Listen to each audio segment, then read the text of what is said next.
ಆಕಾಶವಾಣಿ ವಾರ್ತೆಗಳು. ಓದುತ್ತಿರುವವರು BA ಅಜರುದ್ದೀನ್. ಮುಖ್ಯಾಂಶಗಳು: ಆತ್ಮನಿರ್ಭರ ಭಾರತ ನಿರ್ಮಾಣದಲ್ಲಿ ಸ್ಟಾರ್ಟ್ಅಪ್ಗಳ ಪಾತ್ರ ಪ್ರಮುಖ, ಪ್ರಧಾನಿ ನರೇಂದ್ರ ಮೋದಿ. ಮುಂಬರುವ ಸಂಸತ್ತಿನ ಬಜೆಟ್ ಅಧಿವೇಶನದಲ್ಲಿ ಬಿತ್ತನೆ ಬೀಜ ಕಾಯ್ದೆ 2026 ಜಾರಿಗೆ ತರಲು ನಿರ್ಧಾರ, ಸಚಿವ ಶಿವರಾಜ್ ಸಿಂಗ್ ಚೌಹಾಣ್. 3ನೇ ಅಂತಾರಾಷ್ಟ್ರೀಯ ಗಾಳಿಪಟ ಉತ್ಸವಕ್ಕೆ ನವದೆಹಲಿಯಲ್ಲಿಂದು ಕೇಂದ್ರ ಸಚಿವ ಅಮಿತ್ ಶಾ ಚಾಲನೆ. ಇರಾನ್ ಉದ್ವಿಗ್ನ ಪರಿಸ್ಥಿತಿ ಕುರಿತು ಚರ್ಚಿಸಲು ವಿಶ್ವಸಂಸ್ಥೆ ಭದ್ರತಾ ಮಂಡಳಿ ತುರ್ತು ಸಭೆ. ಇಂಡಿಯಾ ಓಪನ್ ಬ್ಯಾಡ್ಮಿಂಟನ್ ಸಿಂಗಲ್ಸ್ ವಿಭಾಗದ ಕ್ವಾರ್ಟರ್ ಫೈನಲ್ನಲ್ಲಿಂದು ಭಾರತದ ಲಕ್ಷ್ಯ ಸೇನ್ ಸ್ಪರ್ಧೆ. ವಾರ್ತೆಗಳ ವಿವರ. ಆತ್ಮನಿರ್ಭರ ಭಾರತ ನಿರ್ಮಾಣದಲ್ಲಿ ಸ್ಟಾರ್ಟ್ಅಪ್ಗಳು ಪ್ರಮುಖ ಪಾತ್ರ ವಹಿಸುತ್ತಿವೆ ಎಂದು ಪ್ರಧಾನಿ ನರೇಂದ್ರ ಮೋದಿ ಅವರು ಹೇಳಿದ್ದಾರೆ. ಸ್ಟಾರ್ಟ್ಅಪ್ ಇಂಡಿಯಾ ಉಪಕ್ರಮ 10 ವರ್ಷಗಳನ್ನು ಪೂರೈಸುತ್ತಿರುವ ಸಂದರ್ಭದಲ್ಲಿ ಇಂದು ದೇಶದ ನವೋದ್ಯಮ ಸಮುದಾಯಕ್ಕೆ ರಾಷ್ಟ್ರೀಯ ನವೋದ್ಯಮ ದಿನದ ಶುಭಾಶಯ ಕೋರಿರುವ ಪ್ರಧಾನಿ, ಯುವ ನಾವೀನ್ಯಕಾರರಿಗೆ ಬೆಂಬಲ ನೀಡಲು ಸರ್ಕಾರ ಬದ್ಧವಾಗಿದೆ ಎಂದು ಪುನರುಚ್ಚರಿಸಿದ್ದಾರೆ. ಸಾಮಾಜಿಕ ಮಾಧ್ಯಮದಲ್ಲಿ ಸಂದೇಶ ಹಂಚಿಕೊಂಡಿರುವ ಅವರು, ಈ ಸಂದರ್ಭ ಜಾಗತಿಕ ನವೋದ್ಯಮ ಪರಿಸರ ವ್ಯವಸ್ಥೆಯಲ್ಲಿ ಭಾರತದ ಸ್ಥಾನವನ್ನು ಬಲಪಡಿಸಿದ ಯುವಕರ ಧೈರ್ಯ, ನಾವೀನ್ಯತೆ ಮತ್ತು ಉದ್ಯಮಶೀಲತಾ ಮನೋಭಾವವನ್ನು ಆಚರಿಸುತ್ತದೆ.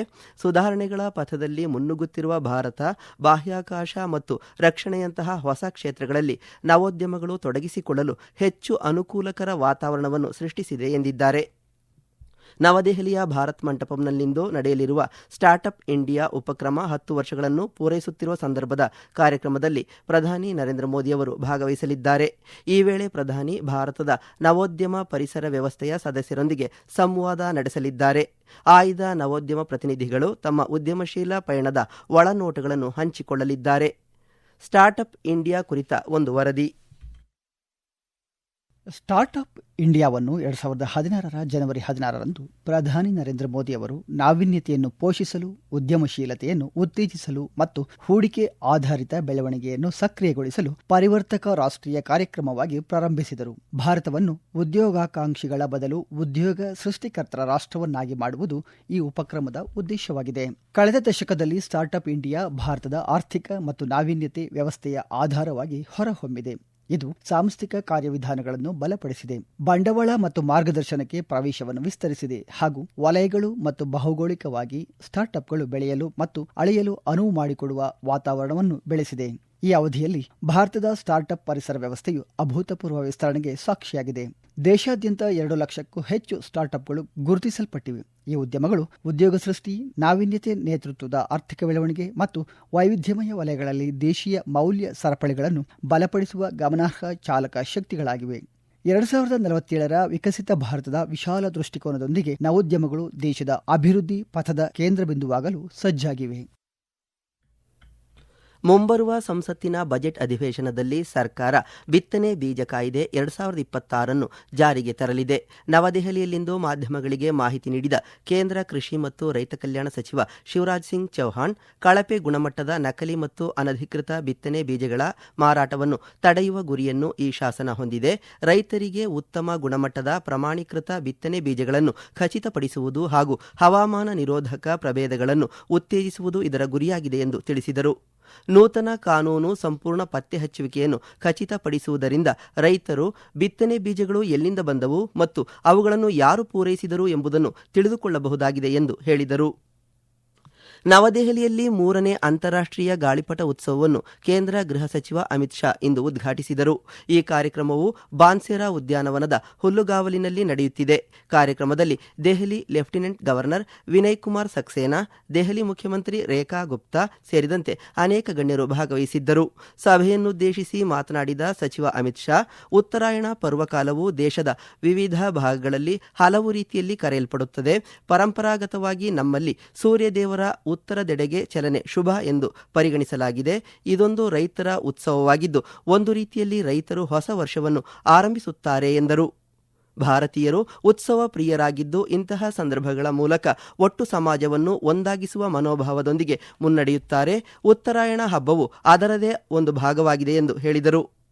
ಸಾಂಸ್ಕೃತಿಕ ಚಟುವಟಿಕೆಗಳು ಮತ್ತು ಸಾರ್ವಜನಿಕ ಭಾಗವಹಿಸುವಿಕೆಯನ್ನು ಉತ್ತೇಜಿಸುವುದು ಈ ಕಾರ್ಯಕ್ರಮದ ಗುರಿಯಾಗಿದೆ. ಹೆಚ್ಚಿನ ಸಂಖ್ಯೆಯಲ್ಲಿ ಸಾರ್ವಜನಿಕರು ಗಾಳಿಪಟ ಉತ್ಸವವನ್ನು ವೀಕ್ಷಿಸುವ ನಿರೀಕ್ಷೆಯಿದೆ. ಅಂಕಿಅಂಶ ಮತ್ತು ಕಾರ್ಯಕ್ರಮ ಅನುಷ್ಠಾನ ಸಚಿವಾಲಯವು 2026ರ ಅಂಕಿಅಂಶದಲ್ಲಿ ಸುಖಾತ್ಮೆ ರಾಷ್ಟ್ರೀಯ ಪ್ರಶಸ್ತಿಗೆ ನಾಮನಿರ್ದೇಶನಗಳನ್ನು ಆಹ್ವಾನಿಸಿದೆ. ಈ ಪ್ರಶಸ್ತಿಯು ಉತ್ತಮ ಗುಣಮಟ್ಟದ ಸಂಶೋಧನಾ ಕಾರ್ಯ ಮತ್ತು ಅಧಿಕೃತ ಅಂಕಿಅಂಶಗಳ ವ್ಯವಸ್ಥೆಯನ್ನು ಸುಧಾರಿಸುವ ವಿಷಯದಲ್ಲಿ ವ್ಯಕ್ತಿಗಳ ಕೊಡುಗೆಗಳನ್ನು ಗುರುತಿಸುತ್ತದೆ. ಈ ತಿಂಗಳ 31ರವರೆಗೆ ರಾಷ್ಟ್ರೀಯ ಪ್ರಶಸ್ತಿಗಳ ಪೋರ್ಟಲ್ನಲ್ಲಿ ನಾಮನಿರ್ದೇಶನಗಳನ್ನು ಕಳುಹಿಸಬಹುದು. ಈ ವಾರ್ತೆಗಳನ್ನು ಆಕಾಶವಾಣಿಯಿಂದ ಕೇಳುತ್ತಿದ್ದೀರಿ.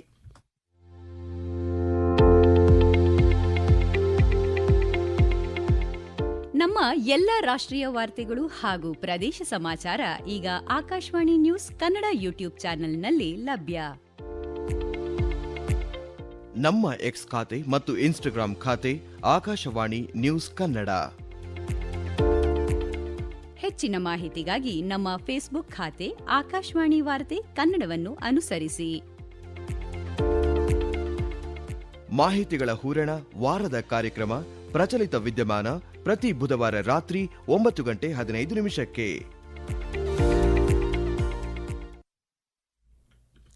ಇರಾನ್ನಲ್ಲಿ ರಾಷ್ಟ್ರವ್ಯಾಪಿ ಸರ್ಕಾರಿ ವಿರೋಧಿ ಪ್ರತಿಭಟನೆಗಳು ಹಾಗೂ ಅವುಗಳನ್ನು ಹತ್ತಿಕ್ಕಲು ಭದ್ರತಾ ಪಡೆಗಳು ಕೈಗೊಂಡಿರುವ ಹಿಂಸಾತ್ಮಕ ಕ್ರಮದಿಂದಾಗಿ ವೇಗವಾಗಿ ಹದಗೆಡುತ್ತಿರುವ ಪರಿಸ್ಥಿತಿಯ ಕುರಿತು ಚರ್ಚಿಸಲು ವಿಶ್ವಸಂಸ್ಥೆಯ ಭದ್ರತಾ ಮಂಡಳಿ ಯುಎನ್ಎಸ್ಸಿ ನ್ಯೂಯಾರ್ಕ್ನಲ್ಲಿ ನಿನ್ನೆ ತುರ್ತು ಸಭೆ ನಡೆಸಿತು. ಆರ್ಥಿಕ ಸಂಕಷ್ಟ, ಏರುತ್ತಿರುವ ಹಣದುಬ್ಬರ ಮತ್ತು ಕುಸಿಯುತ್ತಿರುವ ಕರೆನ್ಸಿಯಿಂದ ಉಂಟಾದ ಅಶಾಂತಿ ನೂರಾರು ಜನರ ಸಾವಿಗೆ ಮತ್ತು ಸಾವಿರಾರು ಜನರ ಬಂಧನಕ್ಕೆ ಕಾರಣವಾಗಿದೆ. ಬಿಕ್ಕಟ್ಟನ್ನು ಪರಿಹರಿಸಲು ಅಮೆರಿಕ ಈ ಸಭೆಯನ್ನು ಕರೆದಿತ್ತು. ಇರಾನ್ ಎಲ್ಲ ಆರೋಪಗಳನ್ನು ತಳ್ಳಿಹಾಕಿದ್ದು ಅಶಾಂತಿಗೆ ವಿದೇಶಿ ಹಸ್ತಕ್ಷೇಪ ಕಾರಣ ಎಂದಿದೆ. ಈ ನಡುವೆ ರಷ್ಯಾ ಮತ್ತು ಚೀನಾ ಪರಿಸ್ಥಿತಿಯನ್ನು ಆಂತರಿಕ ವಿಷಯವೆಂದು ವಿವರಿಸಿದ್ದು ಸಂಯಮದಿಂದಿರುವಂತೆ ಕರೆ ನೀಡಿವೆ. ಉದ್ವಿಗ್ನತೆಯ ಕಾವು ಪಶ್ಚಿಮ ಏಷ್ಯಾದಾದ್ಯಂತ ತಟ್ಟುತ್ತಿದೆ. ಇರಾನ್ ಯಾವುದೇ ವಿವರಣೆ ನೀಡದೆ ಕೆಲಹೊತ್ತು ತನ್ನ ವಾಯು ಪ್ರದೇಶವನ್ನು ವಾಣಿಜ್ಯ ವಿಮಾನಗಳಿಗೆ ಮುಚ್ಚಿತ್ತು. ಇದರಿಂದಾಗಿ ಕೆಲವು ಗಂಟೆಗಳ ಕಾಲ ವಿಮಾನಯಾನ ಸಂಸ್ಥೆಗಳಿಗೆ ಮಾರ್ಗ ಬದಲಾವಣೆ ಅನಿವಾರ್ಯವಾಯಿತು. ಪ್ರತಿಭಟನಾಕಾರರ ವಿರುದ್ಧ ಹಿಂಸಾಚಾರ ಮುಂದುವರೆದರೆ ಎಲ್ಲ ಆಯ್ಕೆಗಳನ್ನು ಅಮೆರಿಕ ಮುಕ್ತವಾಗಿಟ್ಟುಕೊಳ್ಳಲಿದೆ ಹಾಗೂ ಇರಾನ್ ಅದರ ಪರಿಣಾಮವನ್ನು ಅನುಭವಿಸಬೇಕಾಗುತ್ತದೆ ಎಂದು ಅಧ್ಯಕ್ಷ ಡೊನಾಲ್ಡ್ ಟ್ರಂಪ್ ಪುನಃ ಎಚ್ಚರಿಸಿದ್ದಾರೆ. ಮಹಾರಾಷ್ಟ್ರದಾದ್ಯಂತ ಸ್ಥಳೀಯ ಸಂಸ್ಥೆ ಚುನಾವಣೆಯ ಮತ ಎಣಿಕೆ ಪ್ರಗತಿಯಲ್ಲಿದೆ. ಇತ್ತೀಚಿನ ವರದಿಯ ಪ್ರಕಾರ ಬಿಜೆಪಿ ನೇತೃತ್ವದ ಮಹಾಯುತಿ ಮೈತ್ರಿಕೂಟ ಮುನ್ನಡೆಯಲ್ಲಿದೆ. ಬಿಜೆಪಿ ಮೈತ್ರಿಕೂಟ 30 ವರ್ಷಗಳ ಬಳಿಕ ಸ್ಥಳೀಯ ಸಂಸ್ಥೆ ಚುನಾವಣೆಯಲ್ಲಿ ಮುನ್ನಡೆಯಲ್ಲಿದೆ.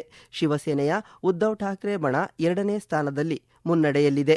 ಮತದಾನ ನಿನ್ನೆ ನಡೆದಿದ್ದು ಮರಾಠವಾಡ ಪ್ರದೇಶದ 5 ಪುರಸಭೆಗಳಲ್ಲಿ ಛತ್ರಪತಿ ಸಂಭಾಜಿನಗರದಲ್ಲಿ 59.82%, ಜಲ್ನಾದಲ್ಲಿ 61.16%, ಲಾತೂರ್ನಲ್ಲಿ 60.08%, ಪರ್ಬನಿಯಲ್ಲಿ 55.59% ಹಾಗೂ ನಾಂದೇಡ್ನಲ್ಲಿ 61.37% ಮತದಾನವಾಗಿದೆ.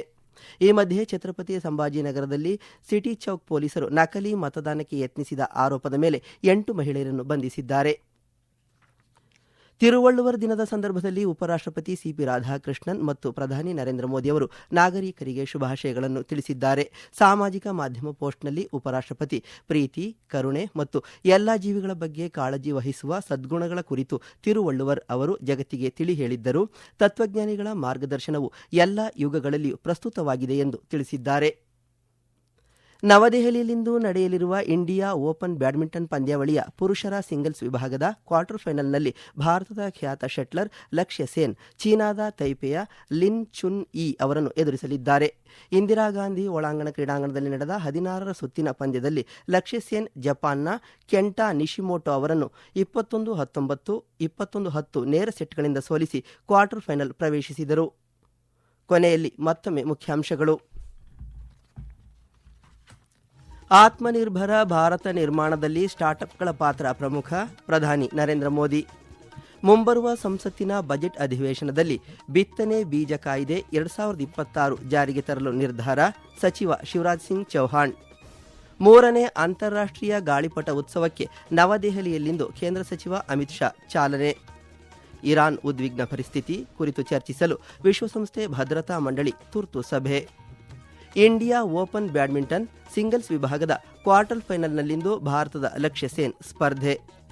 ಇಲ್ಲಿಗೆ ವಾರ್ತಾ ಪ್ರಸಾರ ಮುಕ್ತಾಯವಾಯಿತು. ನಮ್ಮ ಮುಂದಿನ ವಾರ್ತಾ ಪ್ರಸಾರ ಮಧ್ಯಾಹ್ನ 2:30.